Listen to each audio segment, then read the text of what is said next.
탄핵 남발로 국정을 마비시켜 온 것입니다. 장관, 방통위원장 등을 비롯하여 자신들의 비위를 조사한 감사원장과 검사들을 탄핵하고 판사들을 겁박하는 지경에 이르렀습니다. 자신들의 비위를 덮기 위한 방탄 탄핵이고 공직기관과 법질서를 완전히 무너뜨리는 것입니다. 뿐만 아니라 위헌적 특검 법안을 27번이나 발의하면서 정치 선동 공세를 가해왔습니다. 급기야는 범죄자가 스스로 자기에게 면죄부를 주는 셀프 방탄 입법까지 밀어붙이고 있습니다.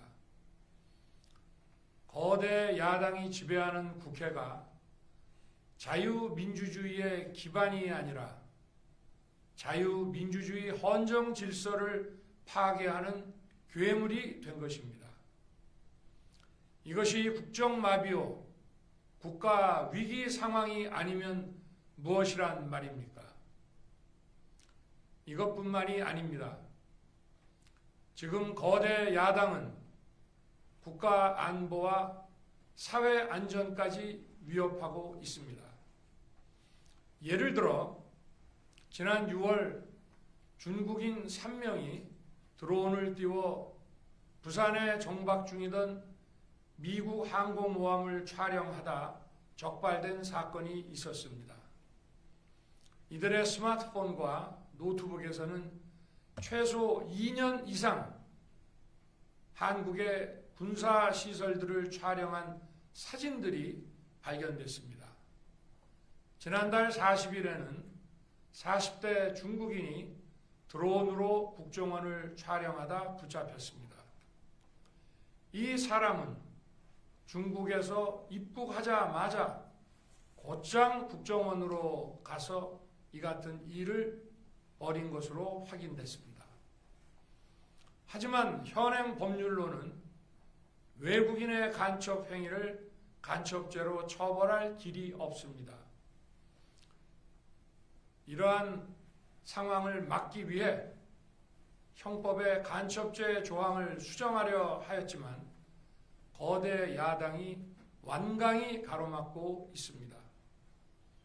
지난 정권 당시 국정원의 대공수사권을 박탈한 것도 모자라서 국가보안법 폐지도 시도하고 있습니다. 국가 안보를 위협하는 간첩을 잡지 말라는 것 아닙니까? 북한의 불법적인 핵무장과 미사일 위협 도발에도 GPS 교란과 오물 풍선에도 민주노총 간첩 사건에도 거대 야당은 이에 동조할 뿐 아니라 오히려 북한 편을 들면서 이에 대응하기 위해 고군분투하는 정부를 흠집내기만 했습니다. 북한의 불법 핵 개발에 따른 유엔 대북 제재도 먼저 풀어야 한다고 주장합니다. 도대체 어느 나라 정당이고 어느 나라 국회인지 알 수가 없습니다. 검찰과 경찰의 내년도 특경비, 특활비 예산은 아예 0원으로 깎았습니다. 금융사기 사건, 사회적 약자 대상 범죄, 마약 수사 등 민생침해 사건 수사, 그리고 대공수사에 쓰이는 기묘한 예산입니다. 마약, 딥페이크 범죄 대응 예산까지도 대폭 삭감했습니다. 자신들을 향한 수사 방해를 넘어 마약 수사, 조폭 수사와 같은 민생사범 수사까지 가로막는 것입니다. 대한민국을 간첩 천국, 마약 소굴, 조폭 나라로 만들겠다는 것 아닙니까? 이런 사람들이야말로 나라를 망치려는 반국가 세력 아닙니까? 그래놓고 자신들의 특권을 유지하기 위한 국회 예산은 오히려 늘렸습니다. 경제도 위기 비상 상황입니다. 거대 야당은 대한민국의 성장 동력까지 꺼뜨리려고 하고 있습니다. 민주당이 삭감한 내년 예산 내역을 보면 잘 알 수 있습니다. 원전 생태계 지원 예산을 삭감하고 체코 원전 수출 지원 예산은 무려 90%를 깎아버렸습니다. 차세대 원전 개발 관련 예산은 거의 전액을 삭감했습니다. 기초과학연구, 양자, 반도체, 바이오 등 미래 성장 동력 예산도 대폭 삭감했습니다. 동해가스전 시추 예산, 이른바 대왕고래 사업 예산도 사실상 전액 삭감했습니다. 청년 일자리 지원 사업, 취약계층 아동 자산 형성 지원 사업, 아이들 돌봄 수당까지 손을 댔습니다. 산업 생태계 조성을 위한 혁신 성장 펀드, 강소기업 육성 예산도 삭감했습니다. 재해대책 예비비는 무려 1조 원을 삭감하고 팬데믹 대비를 위한 백신 개발과 관련 R&D 예산도 깎았습니다. 이처럼 지금 대한민국은 거대 야당의 의회 독재와 폭거로 국정이 마비되고 사회 질서가 교란되어 행정과 사법의 정상적인 수행이 불가능한 상황입니다. 국민 여러분, 여기까지는 국민 여러분께서도 많이 아시고 계실 것입니다. 하지만 제가 비상계엄이라는 엄중한 결단을 내리기까지 그동안 직접 차마 밝히지 못했던 더 심각한 일들이 많이 있습니다.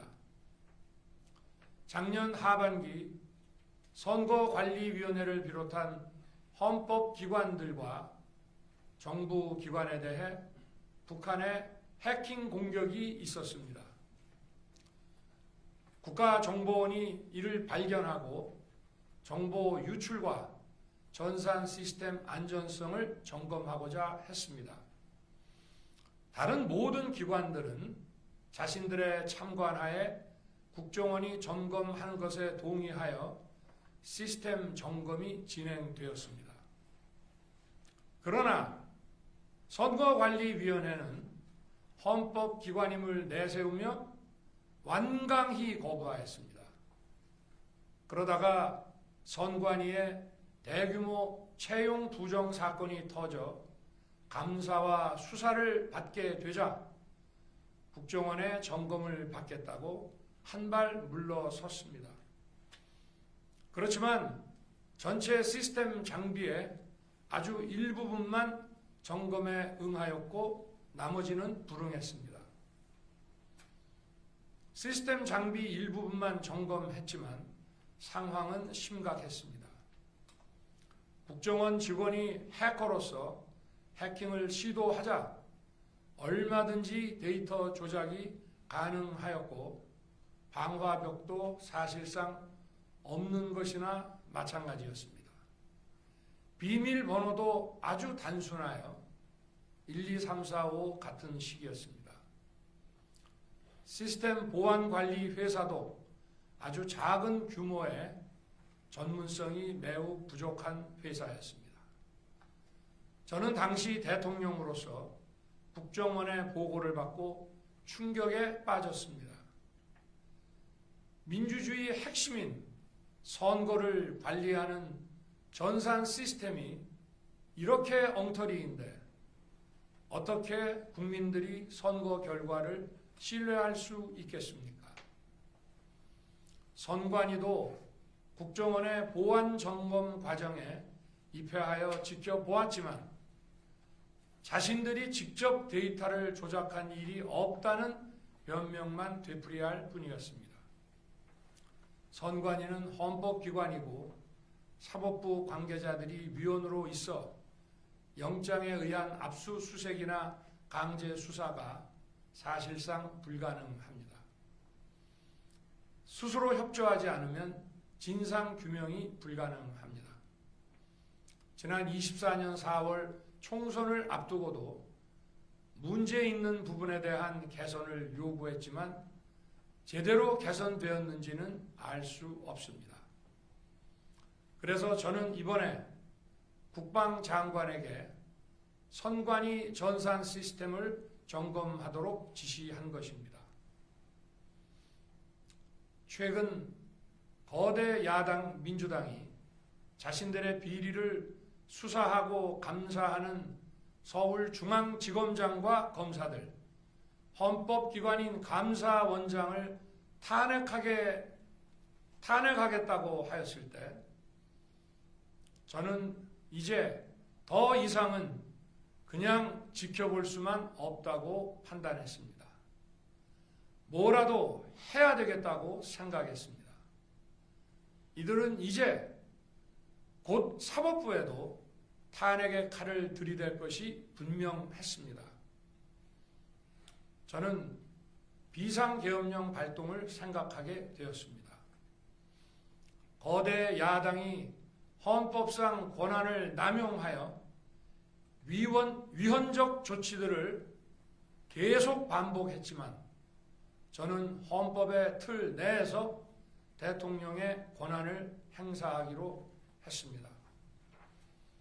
현재의 망국정 국정마비 상황을 사회교란으로 인한 행정사법의 국가기능 붕괴 상태로 판단하여 계엄령을 발동하되 그 목적은 국민들에게 거대 야당의 반국가적 폐악을 알려 이를 멈추도록 경고하는 것이었습니다.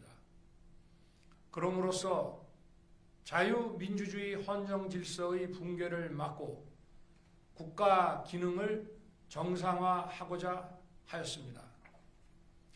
사실 12월 4일 계엄 해제 이후 민주당에서 감사원장과 서울중앙지검장 등에 대한 탄핵안을 보류하겠다고 발표하여 짧은 시간의 계엄을 통한 메시지가 일정 부분 효과가 있었다고 생각했습니다.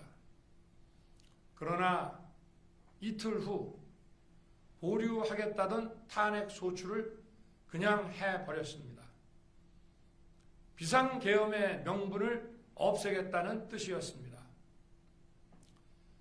애당초 저는 국방장관에게 과거의 계엄과는 달리 계엄의 형식을 빌려 작금의 위기 상황을 국민들께 알리고 호소하는 비상조치를 하겠다고 했습니다.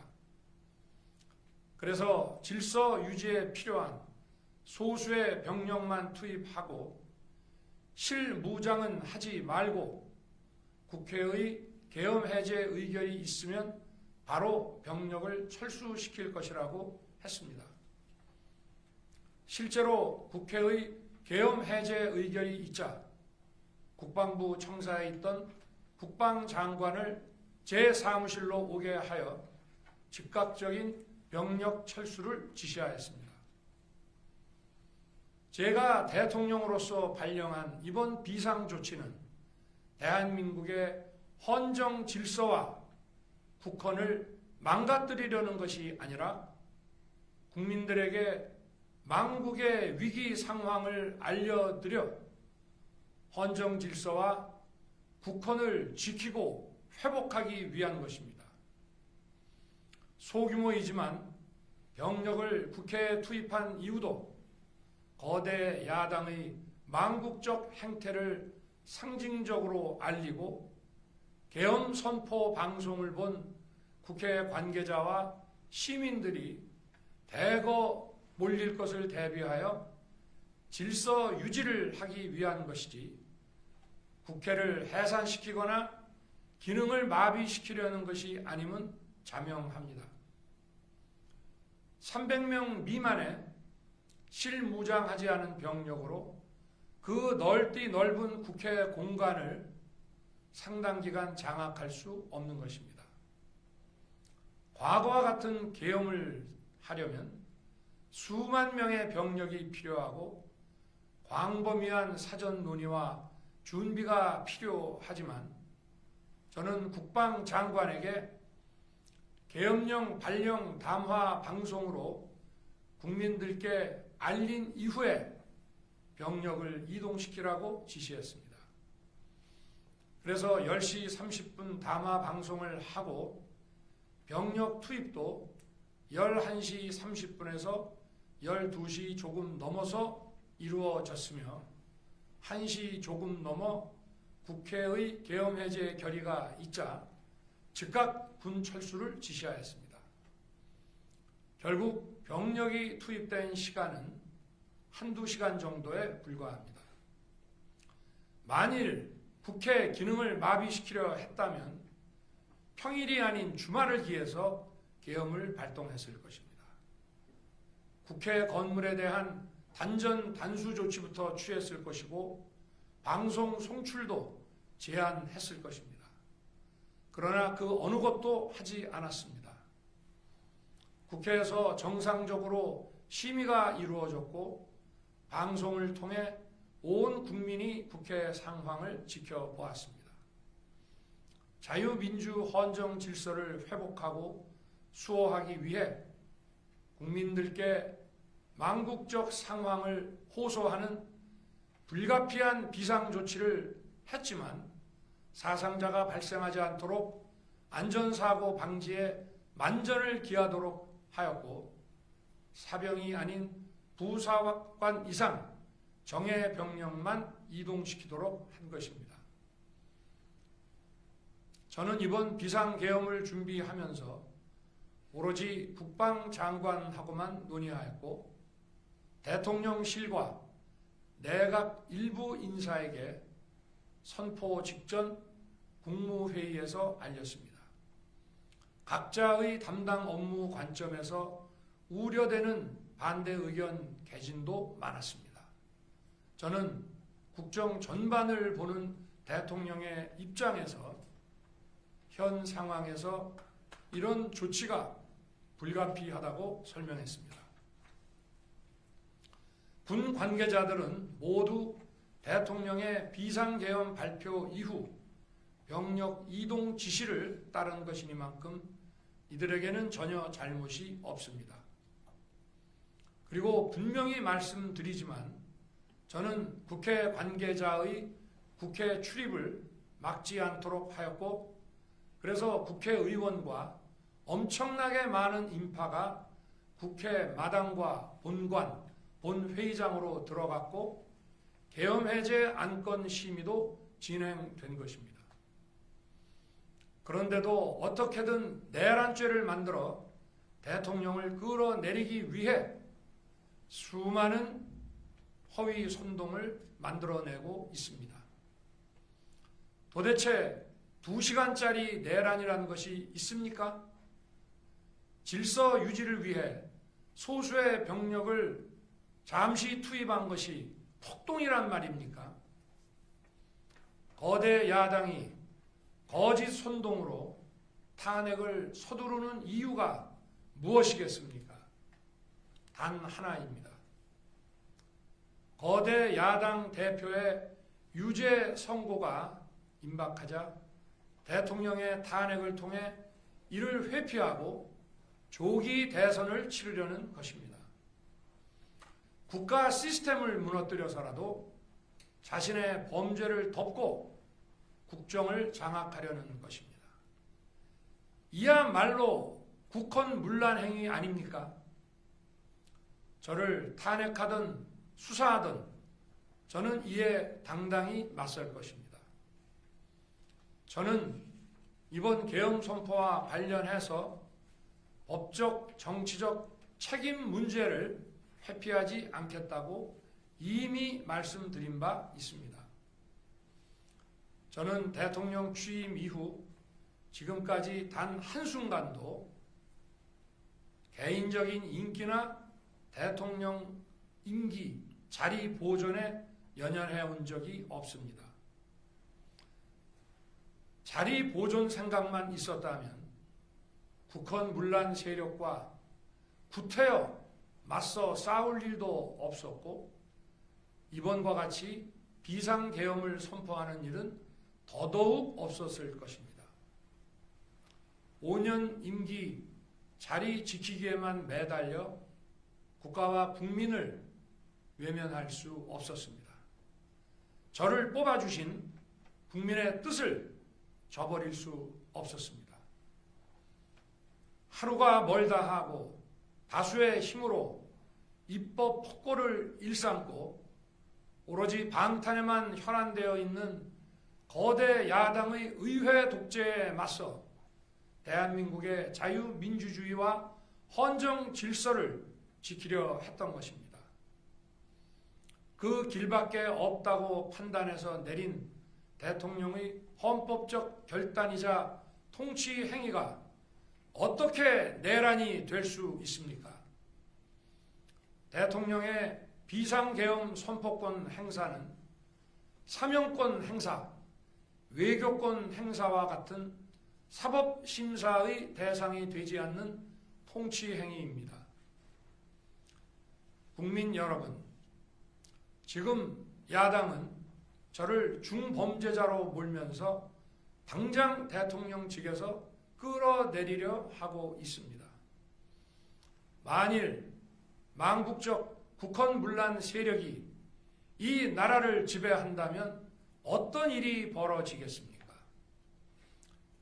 위헌적인 법률, 셀프 면죄부 법률, 경제 폭망 법률들이 국회를 무차별 통과해서 이 나라를 완전히 부술 것입니다. 원전산업, 반도체 산업을 비롯한 미래 성장 동력은 고사될 것이고 중국산 태양광 시설들이 전국의 살림을 파괴할 것입니다. 우리 안보와 경제의 기반인 한미 동맹, 한미일 공조는 또다시 무너질 것입니다. 북한은 핵과 미사일을 고도화하여 우리의 삶을 더 심각하게 위협할 것입니다. 그러면 이 나라 대한민국의 미래가 어떻게 되겠습니까?